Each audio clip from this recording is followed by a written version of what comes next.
All right, good day, everyone, and welcome to episode 1 of the Hazmat Guys. I'm Bob Salveson, and in today's episode, we're going to be talking about what we're all about and a good, interesting news article that we found in the newspapers. So without any further ado, let's get to it. All right, hi, I'm Michael Monaco. I'm the other half of the Hazmat Guys, and this is what we're going to be doing. We're putting together this podcast, and it's really going to be aimed at the first responder, at least for now. What we want to try to do is we want to try to gather and link first responders from across the country. Yeah, we're going to be trying to get all responder levels, from anything from awareness up to the specialist level, incident commanders, basically anything that can be on the scene having to do with any type of incident hazardous materials. So we're going to try to keep it real broad. We're not going to try to do textbook type stuff. That's not what we're interested in. What we're interested in is all the street stuff, the things that have happened on the street, your experiences on the street, our experiences on the street, the things that can actually help you from the day to day. We want to keep it simple. We want to keep it straightforward. We're going to keep it basic and just going to give you the information that you need to operate at whatever you come across. And one of the biggest thing is, and we get this all the time when we're teaching, is oh my God, this chemistry stuff, it's so dry, it's horrible. We're going to try to keep it fun. Where you're going to find out we have a little bit of a sense of humor. I throw little things in left and right, but we're going to try to keep this fun. We're going to try to keep you laughing and get through this stuff. Yeah, so we're going to structure this for now. We're going to structure this the same thing every week as far as how we work the show. We're going to throw in definitions. We're going to have news from across the country. We want to take whatever's going on and we want to break it down. And when we talk to each other, when we talk to other people, when other people talk to us, we want it to be taught to us as if we're 5 years old. That's going to be a huge part of this show. We want to make sure we break everything down to the most basic level. We're going to review tech. I want to try to make a like a sweeper for that. That'd be really fun. All right. as if I were 5. Dun, dun, dun. We're going to go through the technologies that are out there. Hopefully the new technologies coming up. We're going to go through reviews. We're going to be sharing how we do stuff. There's a million different ways to skin a cat. One of the things that we desperately want on this show is for feedback from our listeners, from other people out there. Because we do it one way doesn't necessarily mean it's the best way. There may be departments out there that are doing things completely different, and we would love for this forum and this show to help stitch everybody together. We want the feedback, we want the comments, we want the on-air things, and eventually we'd even like to get to the point that we dive so deep that we're actually talking to people who are creating the standards by which we actually go through, and we can talk about the people who are making the leading edge in this industry and in this field, and talk to people about what's going to be coming up in the future. And one thing I didn't put into the notes here is, we're trying to keep this as broad as possible, meaning that, me and Mike are fire department responders, but we're looking for DEP, DEC, FEMA, police, sanitation. They all have hazmat teams, and listen, you guys all do it different ways, and we want to keep everybody together on this thing. As far as me, a little background on me, I've been a fireman. I've been a paid fireman for the last 18 years and a volunteer fireman for 21. I've held all the offices from firefighter all the way up to chief officer. I'm a specialist for a major metropolitan city. I guess we'll leave it at that for right now. From my accent, you could tell I'm from Texas. Yeah. Yes. I've over 13 years of being a hazmat technician, and I've taught on local, county, and state levels of hazardous materials response. But as the show unfolds, generally, we're going to try to keep it fun, and we're going to tell you more about us as time goes on. And my name is Michael Monaco. I'm from the same large metropolitan city from somewhere in the state of New York. I am actually from Texas, though, even though my accent is clearly a New York accent. I've been a paid fireman for about 13 years. I was a volunteer fireman for about 5 years before that. 10 of those years, I've been in a dedicated hazmat company. And before the fire department, I have a degree in biochemistry from Stony Brook.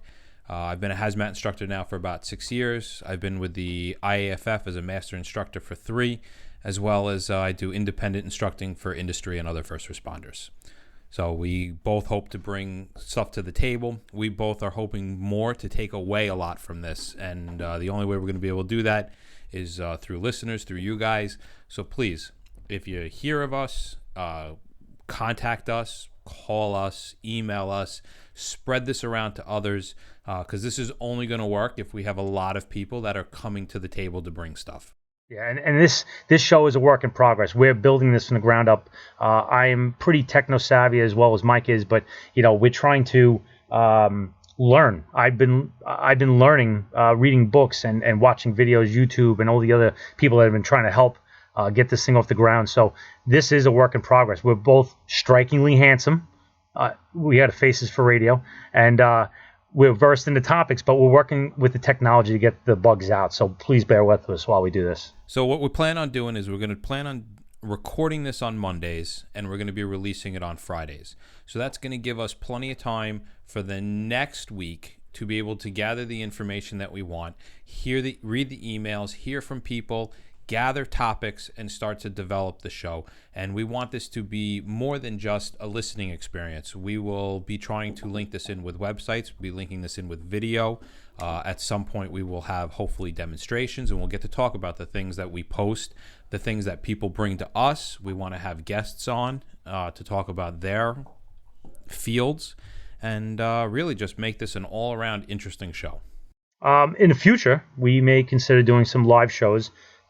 We just found out, or at least I found out about doing Google Hangouts on the air, which allows us to do both a audio recording such as what we're doing right now, and also a live show, which would open up a whole new dynamic for this thing. It would allow listeners to be watching us live and comment, and we can answer them live. And then afterwards, we would just package up the recording as normal and send it out like we normally do. So take a moment if you get the chance. You hear the show, send us an email at thehazmatguys@gmail.com. It's going to go to both of us, so you can either send it to Bob or send it to me. It doesn't matter. And we want everything from positive, negative criticisms. You want to make fun of us, feel free. Just make sure it's funny so we can laugh. And any content that you may have, an interesting story, an interesting screw up. I personally love to hear when people mess up because it makes me feel a little bit better about myself since I'm always messing up. But it's the best way to learn. The best way to learn is to laugh at yourself. And if you can do something through a screw up, it's to bring that to somebody else so that they don't make the same mistake. Yeah, and we're right now creating a website. It's in production right now. It's an evolving evolution that we're doing. We're going to be opening up a listener section that will be filled soon with goodies. So if you can get in there, you give us a little bit of information about yourself, where you're from, and send us a little note, and we'll get back to you as soon as possible. Take a minute to sign up when it comes out. I promise you it will be worth it. So, I found a good little nugget in the newspaper. Oh, I love nuggets. Do you want me to set it up for you there, Mike? Absolutely. I love nuggets. I read a notable news article from Aranac County, Michigan. It seems that somebody was doing a wellness checkup on some children, and they discovered a meth lab. Now, where we work, we go to meth labs a good amount of time, and it happens actually more often in the suburban and rural areas because there's just less density and it's easier to pull these things off. But this one had kids in it. There was a 16-month baby inside. I'm paraphrasing a little bit here. So it was like a daycare / meth lab. It looked like a regular house when I looked at the web, and I'll post the news article to the show notes, but it looked like a regular residential house. It looked a little run down, if I could say so. 2 were arrested, and the reason why is because there was a heavy odor of a cook present. So we did a little investigation, and there's 2 main methods of cooking. There's 2 different types. One is the Nazi dope, and the other one is the RP, or the red phosphorus method. The Nazi dope is for the smaller batches. The red phosphorus is larger batches. So here's the breakdown of this. The Nazi dope is started with ephedrine, or pseudoephedrine. This is the cold medicine. That way everybody, CVS and Genovese and Wawa keeps off the shelves. Oh, so this is the reason why I can't buy something without having to show ID at the pharmacy. Indeed, because of this. Also, large quantities of matches, which will come up in the second part, but we'll get back to that one. So what they do is they crush all the ephedrine and they combine it with acetone or lacquer thinner, and then they filter it. At this stage, it is extremely volatile, and we're going to get into what volatility and all that stuff is, but this is where it goes boom. The powdered ephedrine is then combined with lithium strips from batteries, so they just break open car batteries, motorcycle batteries, and combine it together, and this makes anhydrous ammonia. This is very toxic. For those that are kind of breaking into this whole field, anhydrous ammonia is very bad, where then toxic ammonia gas is produced. Then a hydrochloric gas generator is made by combining acid and the rock salt, and this is bubbled through the meth oil and out precipitates crystal meth. Bang, you're in business. Pretty interesting. Simple as that. The red phosphorus method is for larger batches. This is what, if you watched Breaking Bad, this is pretty much what they did. They used a fictional chemical, methylamine, which is not anywhere close to being in this whole batch, but people think it is. But this is also for larger quantities of meth, which is also larger quantities of hazardous materials.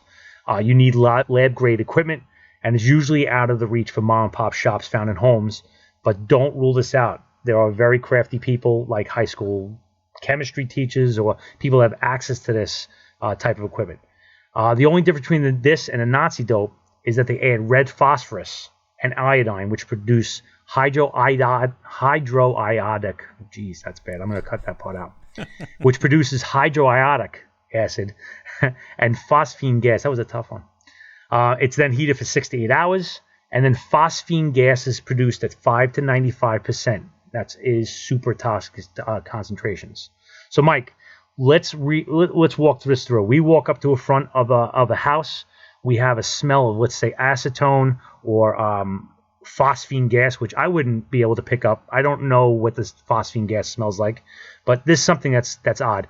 What would your meters be? Well, I'm going to assume that I'm pretty much walking up to an unknown, right? Because that's pretty much what we assume anytime we go anything. Right. I would think off the top of my head that I would be in PPE and SCBA, because if we have our meters out, we have our schnoz covered. Right. Mike? Can you go up to these things with a filter mask or anything like that? I personally wouldn't. Remember, we're dealing with an unknown, right? So if I'm going to deal with an unknown and I'm going to walk into something, to have a filter mask like an N95, first of all, is not going to filter out chemicals. If I was going to put on a cartridge, like the CBRN type cartridges that we put on, otherwise known as an APR or a PAPR, I have to know what that chemical is, because I have to make sure that what I'm putting on my face is going to be scrubbing out the chemicals that are in the air. And you need to know the quantities of oxygen. Right, and you need to make sure that you're actually breathing in oxygen, because that'll put you out before any chemical will. So I'm definitely going to work with the SCBA. I pretty much always grab the SCBA. I can't think of a time that I haven't, even for long time, working long time stuff. It's just the protection level there is just so fantastic that I wouldn't do anything else other than an SCBA. I would definitely have my multimeter. I'd be measuring all my gases, measuring my LEL, measuring my my volatile organic compounds. At the same time, again, you said the oxygen levels, really, really important, especially if we're going to be considering an unknown where we could be walking into a flammable atmosphere. The PIDs, and then I'm going to be going for my single gases are going to be strapped to me as well. And if I really, really have an idea that maybe something might be in the air that's not coming up on the gases that I have, I could always whip out either the colorimetric tubes or the CDS chipset. Oh, that sounds good. Because I followed up with the news reporter. His name is Tim, and he got back to me, and he's Tim Barnum. Tim Barnum is the associate editor from the Arena Independent, and he said that the baby was transported with no further injuries, and there was a hazmat response from the fire department, and that is still ongoing. So that's current information. Is there anything besides just the actual chemicals themselves that we need to be really concerned about when we're approaching these meth labs, or we're going to make entry into these meth labs? Absolutely. Some of the things that they use, they don't want you in there.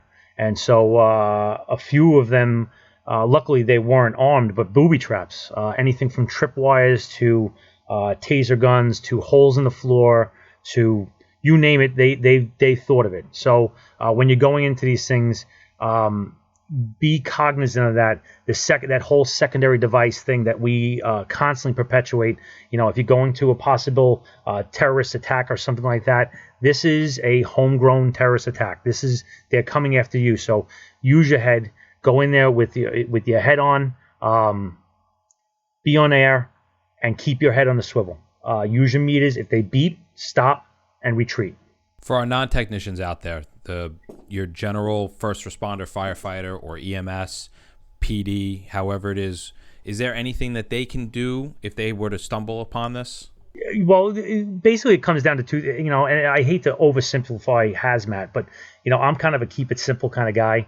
And I see hazmat as being mitigated in one of two ways. You stop the problem from happening anymore, meaning that we stop the production of the gas, or we stop the production of these toxic gases, or we change the air, meaning ventilation, which we have tons of methods of doing this in the fire department, the police department. We can just go around the building and open up the windows. Now, you got to remember that if the air inside this house, the atmosphere inside this house is too rich to burn, we're good. But once we bring that air down, we have to bring it through that zone, the LEL to UEL, the upper explosive limit to the lower explosive limit. That is the flammable range. And we can cross that threshold where we have a problem. So that has to be done thoughtfully. Okay, great. So hopefully that was one of our first newscasts. Here's where we're going to actually throw it to you guys. At the end of each episode, we're going to turn around and tell you, all right, listen, if you've been on meth lab runs, if you've seen something crazy, you've seen something that wasn't mentioned here, you have something in your head that you think others would love to hear, love to find out about it, this is the point in time where you say, hey, those hazmat guys, they got about 90% of it, but they're missing about 10%. I'm going to shoot them an email. I'm going to let them know to fill people in on this. If you've got a really great story and you even want to, come on the air with us when we're doing the podcast and tell your story, we would love to hear it. So please, anything that we mention, if you've got something more to add to it, if you think that the information that you have can help your brothers and sisters out there sometime in the future, by all means, reach out to us.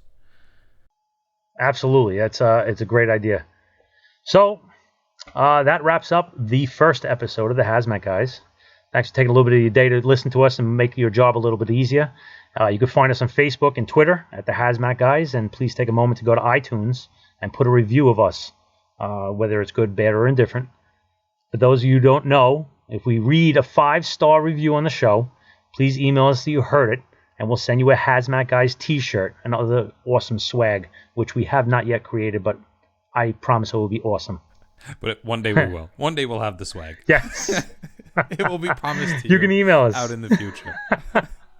You can email us at thehazmatguys@gmail.com. It's spelled out the way it is. thehazmatguys@gmail.com. That's it. I'm Bobby. I'm Mike. And on behalf of the Hazmat Guys, be safe. We have no catch line yet. We have nothing. Nothing. I bring nothing to the table. Have a good day, guys.